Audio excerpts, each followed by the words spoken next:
पहले तो चमचों की बात मैं कर रहा था। चमचों के लिए तो जाकिर नायक अपोस्टल ऑफ पीस है, मगर योगी आदित्यनाथ और साध्वी प्रज्ञा ये साध्वी और ये साधक नहीं है। ये लोग तो ऐसे ऑर्डिनरी, क्योंकि ये भगवा पहने हुए ना, इनके लिए तो भगवा आतंकवाद का रंग होता है और सारे हिंदू और भगवाधारी तो आतंकवादी हैं। आप तो भगवा, आप चुपचाप सुनिए, मेरी भी अभी आप चुपचाप जरा सुन लीजिए। मैं आपके बीच में नहीं बोल रहा था, मेरे भी अभिव्यक्ति की आजादी है, मेरी आजादी पे हनन मत करिए, सुन लीजिए। तो स्वाभाविक रूप से इनके लिए भगवा तो एक गंदा गाली है, ये प्रज्ञा को गाली देंगे। मगर जिस प्रकार प्रज्ञा ठाकुर की इन्होंने अपने समय साध्वी प्रज्ञा ठाकुर की पीठ की हड्डी तोड़ी थी ना, जब ये प्रज्ञा ठाकुर को देखेंगी, स्वाभाविक है इनको साध्वी के वेश में प्रज्ञा ठाकुर में बुरा ही नजर आएगा, अच्छा नजर आएगा नहीं। दूसरी बात है, इन्होंने अभी कहा, अब देखिए मुझे आश्चर्य होता है कि इन्होंने अभी इतना सवाल उठाया इस देश के ऊपर, अभिव्यक्ति की आजादी के ऊपर। मुझे इस बात का आश्चर्य लगता है कि बार बार और हर शाम को ये पूछते हैं कि स्वतंत्रता संग्राम में हमने क्या किया।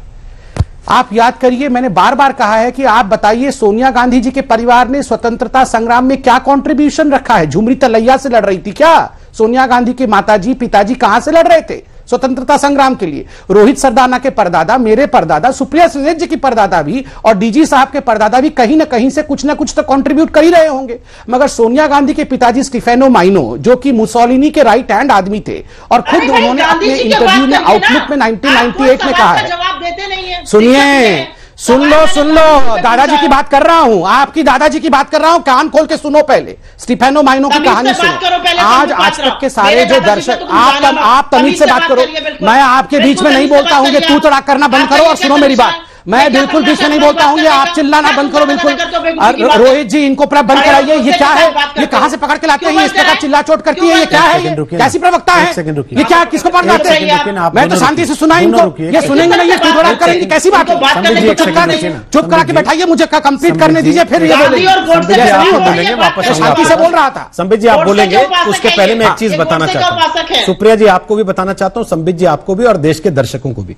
आज ही देश के लोगों ने इस देश की संसद में एक ऐसा संवाद देखा है आज के दौर में जिसकी कल्पना नहीं हो सकती थी, जहां प्रधानमंत्री नरेंद्र मोदी विपक्षी पार्टी के सांसद उनकी विदाई के समारोह में भाषण देते हुए भावुक हो जाते हैं और यह बताते हैं कि राजनीति में हम एक दूसरे पर भले ही कितनी टीका टिप्पणी करते हो, कितने आरोप लगाते हो, कितनी कड़वाहट दिखती हो, लेकिन मतभेद होता है, मनभेद नहीं होता। इसलिए मेरा निवेदन यह है कि टेलीविजन पर भी जब आप बैठे हैं तो मनभेद ना लगे, मतभेद गांधी जी पर सवाल सुप्रिया पूछा, उसका जवाब दे देना। सुप्रिया जी प्लीज, आपने भी कौन सा उनके सारे सवालों के जवाब दिए? आप भी राजनेता हैं, वो भी राजनेता हैं, और आप दोनों जानते हैं जवाब कैसे देते हैं। मैं 3 मिनट पूरा सुना, मुझे पता नहीं, फिर भी दूसरे को सुन लेना चाहिए ना। सुन लीजिए, आपको उन्होंने सुना, ये बात तो सच है, इसको तो आप नहीं नकारेंगे, तो आप भी उनको सुन लीजिए। आपको पसंद नहीं आया, ठीक है, कोई बात नहीं। मैं तो गांधी जी की बात कर रही हूँ ना। हाँ कोई बात नहीं, वो भी गांधी जी की बात कर रहे हैं, वो भी गांधी जी के आंदोलन की बात कर रहे हैं। आखिरी कमेंट है संबित जी, फटाफट कंप्लीट कर लीजिए प्लीज।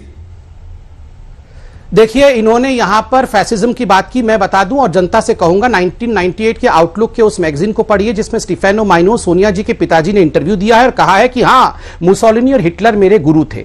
और गांधी दर्शन किताब के नाम है, कांग्रेस दर्शन किताब का नाम है, जिसके संपादक खुद संजय निरुपम थे। उन्होंने खुद कांग्रेस में रहते हुए छापा है कि yes, Sonia's father was a fascist, Stefano Maino was a fascist. मैं पूछता हूं, जिसके फासिस्ट पिता हो, उन्हें हमसे सवाल करने का कोई औचित्य नहीं।